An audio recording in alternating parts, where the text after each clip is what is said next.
Federação em Brasília com reunião FENABAN. Visita ao Congresso e audiência pública. Congresso Brasileiro de Previdência Privada em São Paulo. Outubro Rosa e muito mais aqui na sua Federação dos Bancários TV de outubro.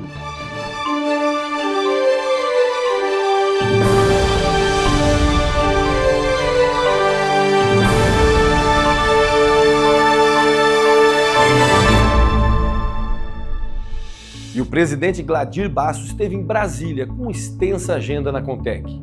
Além dos debates sobre os temas da Contec, houve uma reunião com a equipe negocial da FENABAN.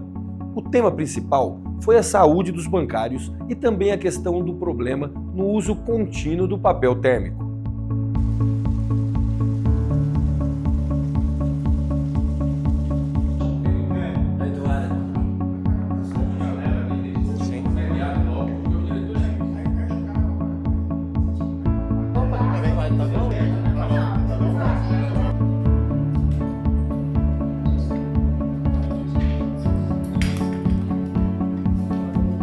Do ponto de vista da comissão de negociação e do ponto de vista dos bancos, ainda não há uma definição do ponto de vista de uma norma reguladora sobre essa situação dos malefícios ao papel térmico e também em relação à questão da saúde, aos malefícios que poderão trazer a utilização desse papel. Os 5 bancos que estão na mesa de negociação utilizam o mesmo papel, compram evidentemente oriundo do Japão e na verdade então todos eles utilizam esse mesmo papel.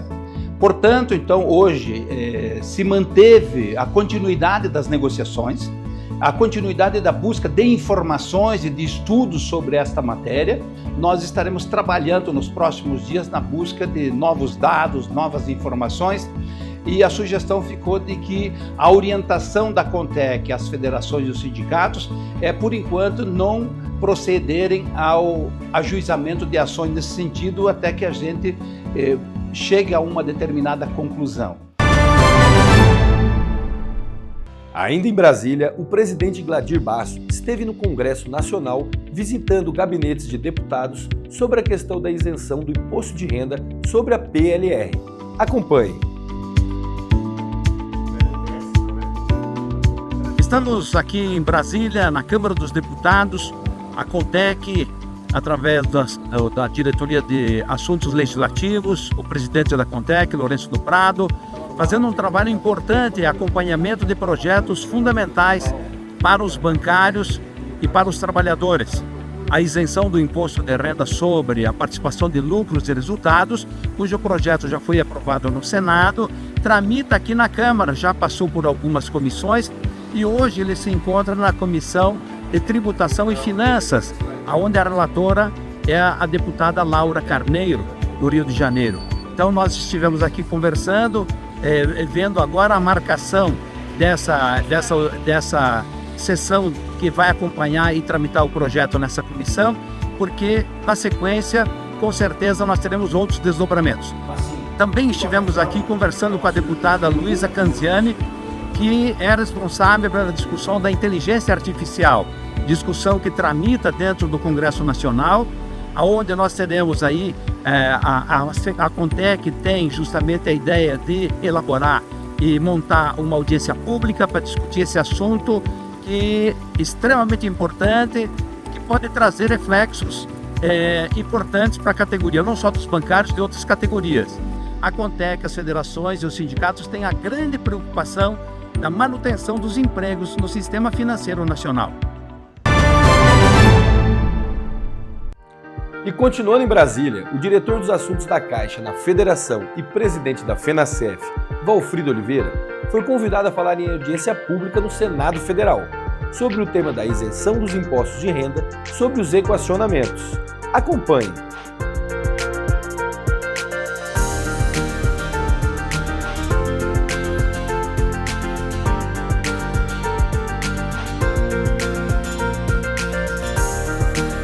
Hoje, o funcionário da Caixa estava, até o final do ano passado, estava pagando 19,16% do seu salário mensalmente para cobrir um déficit que foi ocasionado dentro do fundo de pensão que é a FONSEF.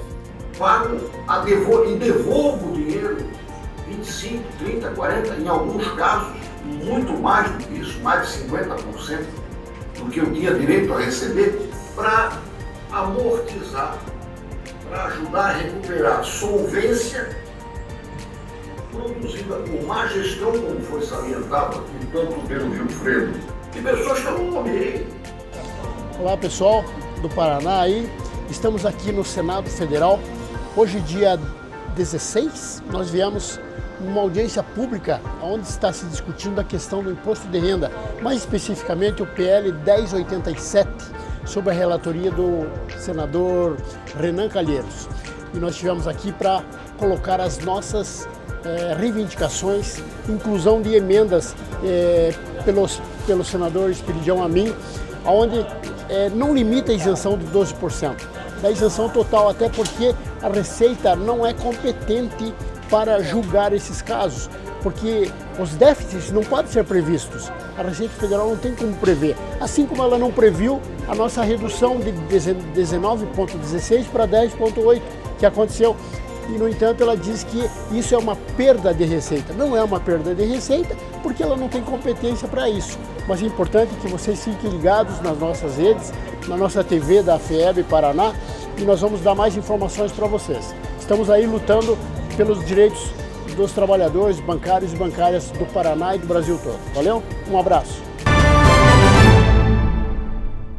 O presidente Gladir Basso, em conjunto com o presidente da Contec, Lourenço Prado, a diretora Maria Leisa e o presidente da Federação dos Bancários de Pernambuco, Paraíba e Rio Grande do Norte, Gustavo Valfrido, participaram do Congresso Brasileiro de Previdência Privada em São Paulo.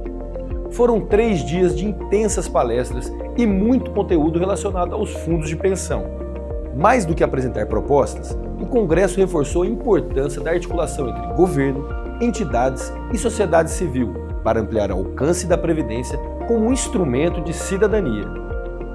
Nós tivemos mais de 190 apresentações durante os 3 dias do Congresso, com palestrantes renomados e uma plateia de mais de 4.000 participantes, especialistas, líderes e visionários do setor sobre a previdência privada. Os participantes assumiram um papel protagonista na construção de um sistema previdenciário mais inclusivo e humano. O Congresso realizou painéis extremamente importantes e simultâneos para discutir todas as situações relacionadas à previdência privada no país. Um dos pontos altos de palestras foi a crítica à falta de conhecimento da população sobre a previdência e sobre finanças básicas. Por isso é importante que as pessoas tentem a buscar, acima de tudo, construir ao longo do tempo uma previdência privada, além da questão da previdência pública, na medida em que ela pode ser um complemento importante no processo da aposentadoria de todos os brasileiros, e para que ela possa pensar no seu futuro, que é extremamente importante. E os diretores da Federação Yara Freire e Marcos Fressato, o presidente dos sindicatos bancários de Ponta Grossa e diretores da entidade, estiveram presentes em mais uma realização do Fórum Estadual de Liberdade Sindical do Paraná, o qual a Federação e a UGT fazem parte da audiência coletiva itinerante em Ponta Grossa, com o tema Desafios e Estratégias do Movimento Sindical no Contexto Atual. O Ministério Público do Trabalho do Paraná foi representado pela coordenadora da CONALES no Paraná e procuradora, doutora Rúbia Vanessa Canabarro. Yara Freire também participou da reunião anual da Rede de Pontos Focais da América Latina e Caribe Livre do Trabalho Infantil, que foi realizado de forma online com a participação de 31 países, sendo tripartite. Estivemos representando a Federação e a UGT como única representante dos trabalhadores do Brasil na 11ª reunião anual da Iniciativa Regional da América Latina e Caribe Livre do Trabalho Infantil, realizada virtualmente de 21 a 24 de outubro de 2025. Esta reunião constitui o espaço tripartite mais importante de governança, com a participação dos membros representantes dos 31 países, empregadores, trabalhadores, governos, OIT e parceiros para o desenvolvimento comprometidos com a erradicação do trabalho infantil. Por meio desse mecanismo, a região coordena os esforços, compartilha avanços e acorda as linhas estratégia de consenso comum para fortalecer as políticas nacionais e a ação regional em um momento decisivo para o futuro. A reunião consolidou o caráter da iniciativa regional como uma plataforma tripartite, articuladora e baseada em evidências, que promove o aprendizado mútuo, a cooperação Sul-Sul e o compromisso político sustentado para tornar a América Latina e o Caribe a primeira região livre do trabalho infantil. Após discussão e de consenso, foi aprovado o novo Plano Estratégico 2026-2030 para a erradicação do trabalho infantil. Foi também validado por consenso o documento regional que reflete a posição tripartite das Américas rumo à 6ª Conferência Mundial sobre a Erradicação do Trabalho Infantil a ser realizada no ano que vem. E no mês de outubro, a Contec realizou a live do Outubro Rosa, como forma de trazer informação à sociedade sobre o tema do câncer de mama. Acompanhe alguns trechos da live que teve a participação de médica mastologista e uma psicoterapeuta. Tem muita mulher que sente dor nos seios e já fica preocupada. Toda dor é um sinal de alerta? Não, toda dor tem que ser valorizada, né? Mas em relação ao câncer, o câncer é uma doença indolor. Tá? Seria até interessante que doesse no início para que chamasse atenção, mas o câncer ele é indolor. Raramente a dor vai estar relacionada a algum processo maligno, tá? De qualquer forma, uma dor que é persistente, ela precisa ser avaliada, tá? Muitas vezes, e na maioria das vezes, ela nem de fato vem da glândula mamária.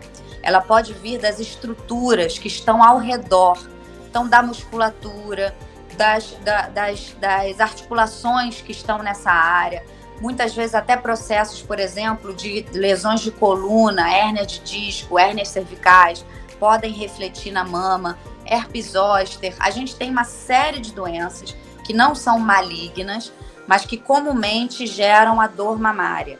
Fatores como sono, uma alimentação saudável, atividade física, realmente vão ajudar nessa prevenção? Demais, demais. A gente tem fatores de risco já bem estabelecidos para o câncer de mama. Alguns fatores a gente não consegue interferir, como, por exemplo, a nossa genética, a nossa história familiar. Alguns fatores reprodutivos, por exemplo, como a idade que a gente menstrua ou a idade que a gente vai parar de menstruar. Esses são fatores que a gente não consegue mexer neles. Mas esses fatores que você citou são os fatores primordiais para a prevenção do câncer de mama.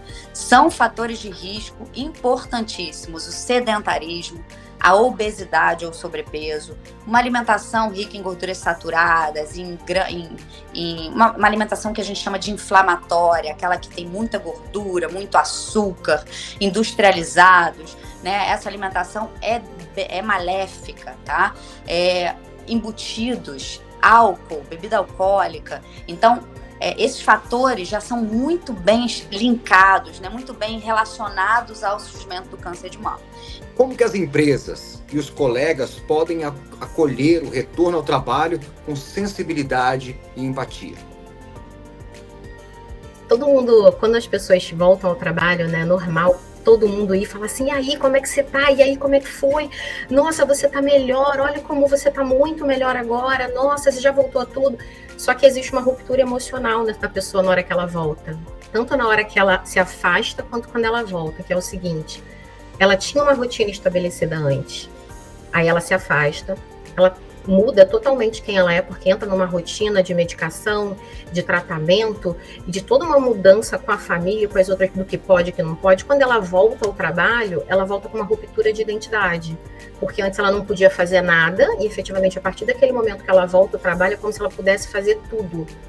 mas ela ainda está indo muito devagar. Quando as pessoas falam, nossa, como você está ótima, ela se sente fortalecida na sua maioria das vezes, mas ao mesmo tempo se sente cobrada.